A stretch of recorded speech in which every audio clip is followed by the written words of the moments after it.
नमस्कार प्यारे बच्चों, हम पढ़ रहे हैं एडगेट अभ्यास पुस्तिका नई वाली 2023-24 की।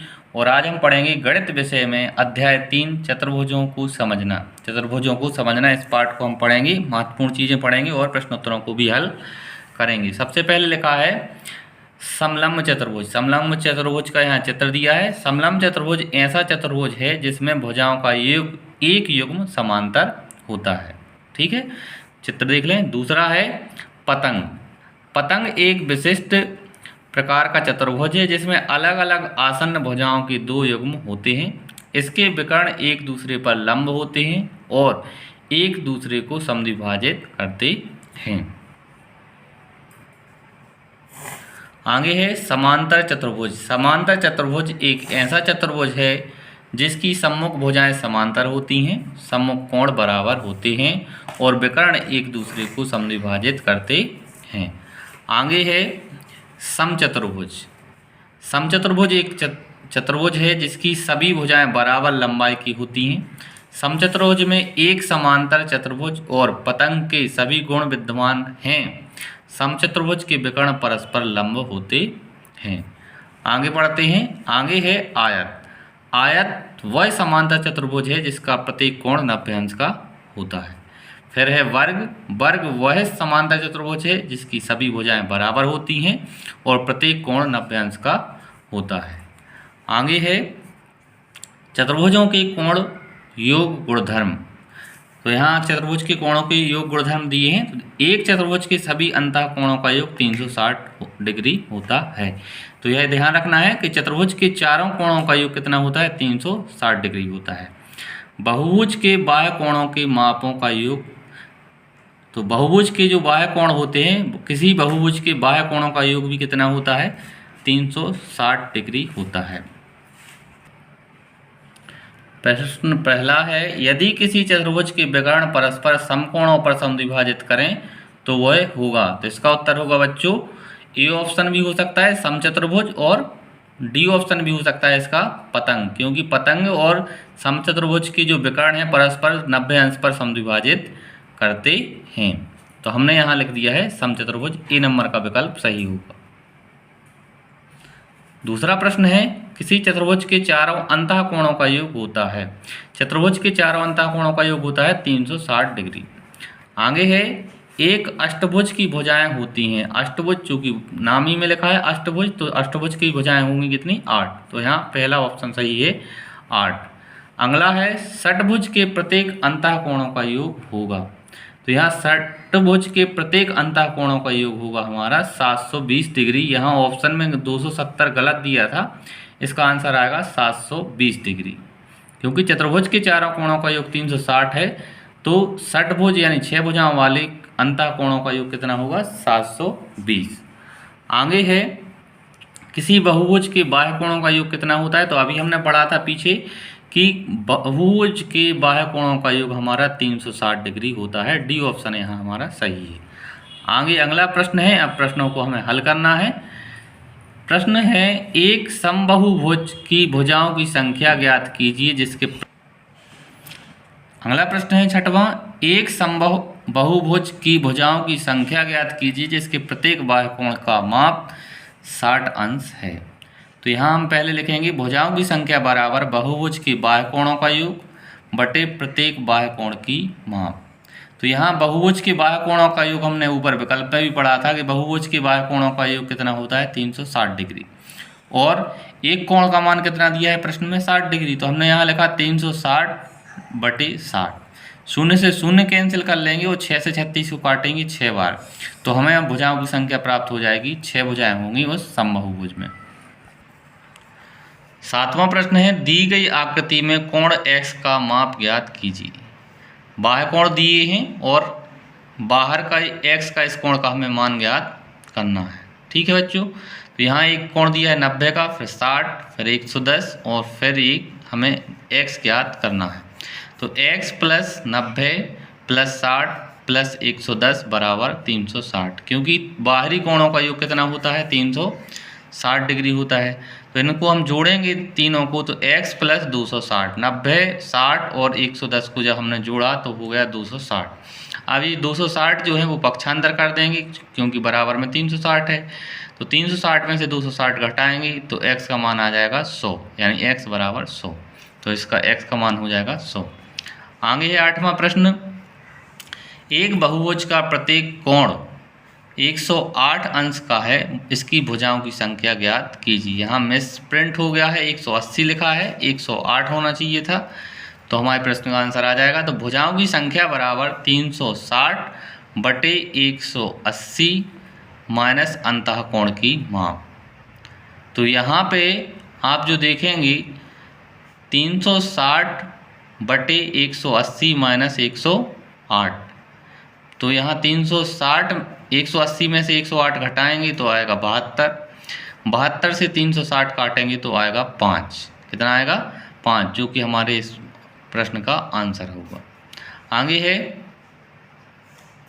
दिए गए समांतर चतुर्भुज PQRS में कोण R बराबर 80 अंश हो तो अन्य सभी कोणों की माप ज्ञात कीजिए। कोण R दिया है 80 अंश, तो उसके सामने का कोण भी कितना होगा? 80 अंश। ठीक, तो 80 अंश ये है।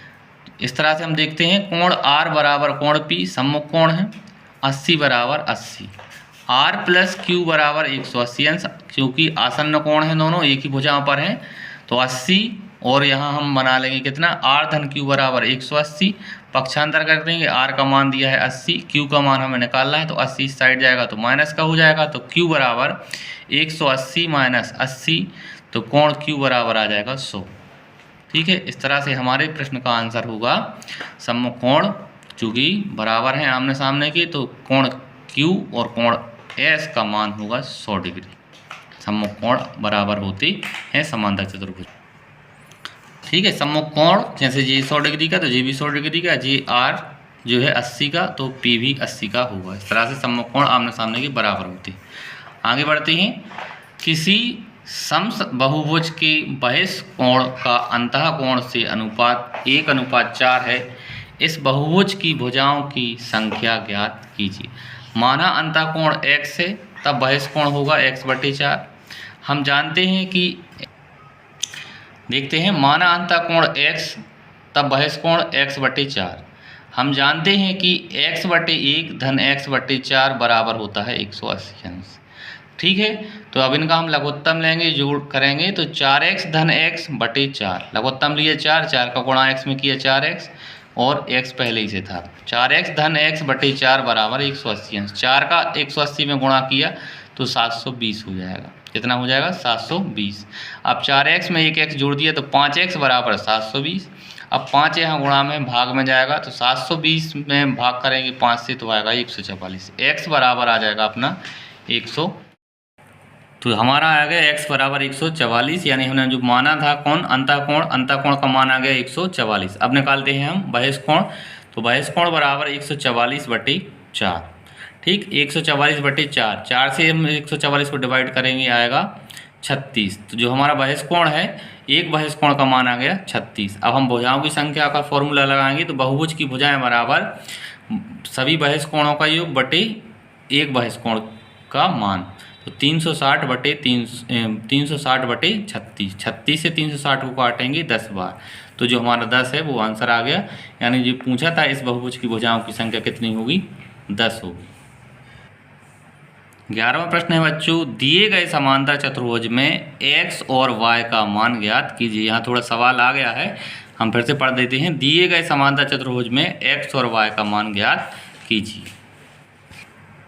चित्र में देख लें बच्चों, 6y समांतर चतुर्भुज है, सामने है उसके 120 डिग्री, फिर यहाँ है 5x धन 10। यहाँ हमें x और y के मान ज्ञात करने हैं। हमें पता है समांतर चतुर्भुज के सम्मुख कोण कैसे होते हैं, 100 मतलब बराबर होते हैं, तो इनको हम ध्यान रखेंगे। तो लिखा है हमने समांतर चतुर्भुज में 120 डिग्री बराबर 6y, यानी यहाँ सम्मुख कोण बराबर होते हैं, तो 120 और उसके सामने 6y।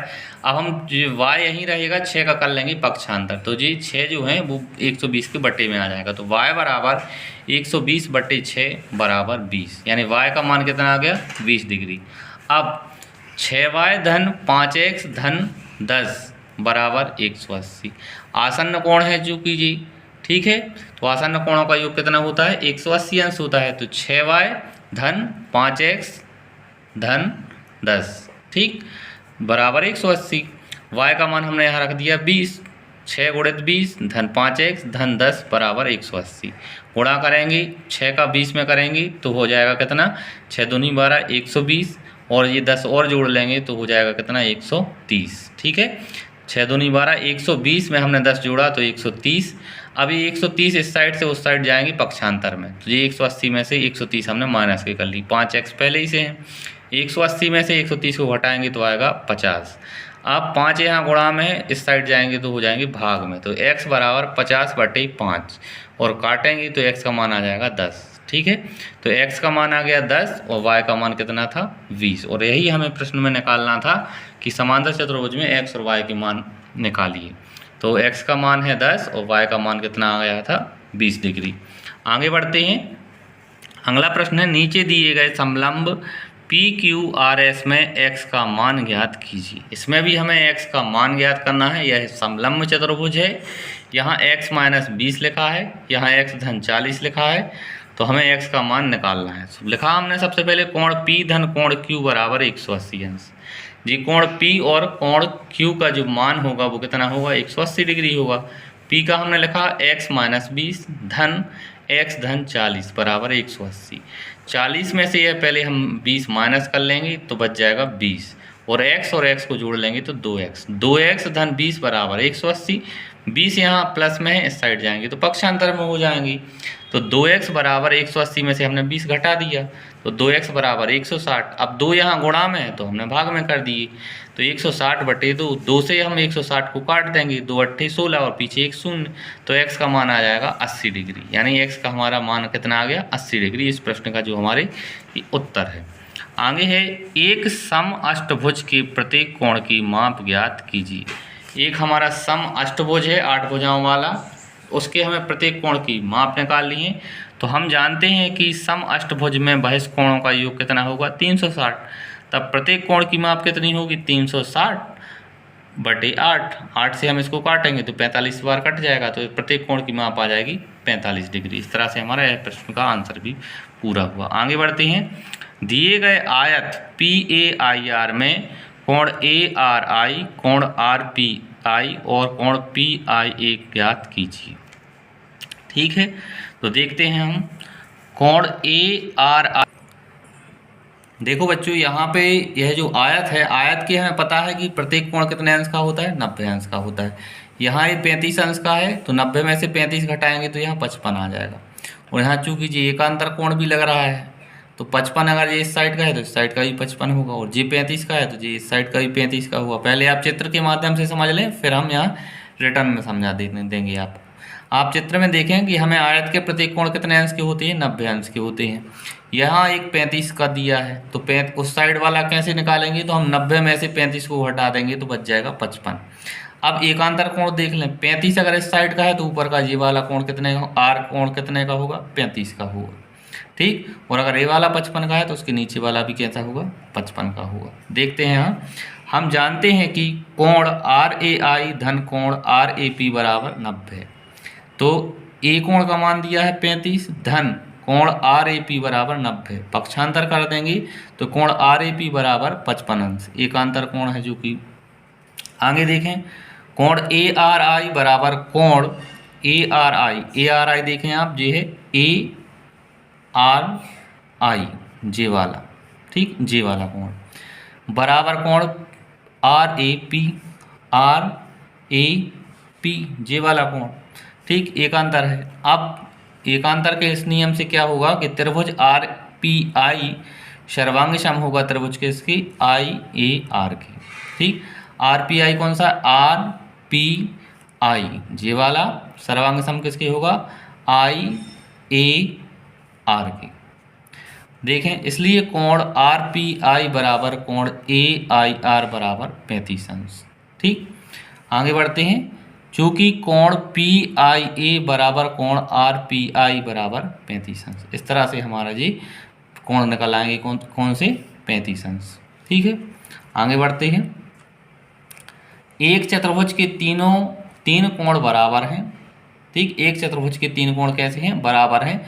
चौथे कोण की माप 120 अंश है। बराबर कोणों में से प्रत्येक की माप ज्ञात कीजिए। हम जानते हैं कि कोण ए बी सी और डी कितना होता है 360 अंश होता है, यानी चतुर्भुज के चारों कोणों का योग कितना होता है 360 होता है। ठीक जी, यहाँ बना दिया है हमने। तो तीन कोण बराबर हैं एक्स एक्स एक्स, और एक चौथे कोण का मान हमें दिया है 120 अंश। तो 120 अंश हमने सबसे पहले चौथे कोण का मान लिख लिया, फिर एक्स धन एक्स धन एक्स, चूँकि तीन कोण कैसे हैं बराबर हैं, तो बराबर में तीनों चारों का जोड़ कितना आएगा 360। अब 1x 2x और ये 3x, इनको जोड़ेंगे मतलब 1 2 तीनों को जोड़ेंगे तो 3x। 120 यहाँ प्लस में है, इस साइड पक्षांतर होगा तो माइनस में आ जाएगा। ठीक, 360 में से 120 घटा देंगे तो 3x बराबर आ जाएगा 240, और 3 अब यहाँ गुणा में है तो इस साइड जाएंगे तो भाग में चले जाएंगे। तो 3 से हम 224 को काटेंगे, 240 को काटेंगे तो 3 8 24, 8 बार कटेगा और एक जीरो पीछे आ जाएगा, तो x का मान आ जाएगा 80 अंश। ठीक है, तो बराबर कोणों का मान कितना आ गया 80 अंश, यानी जो तीनों कोण बराबर हैं उनका मान है 80 अंश। इस तरह से हमारा आज हमने पार्ट 3 के प्रश्नोत्तरों को हल किया। अगर आपको वीडियो अच्छा लगा हो बच्चों तो चैनल को सब्सक्राइब करें और वीडियो को लाइक करें। धन्यवाद बच्चों।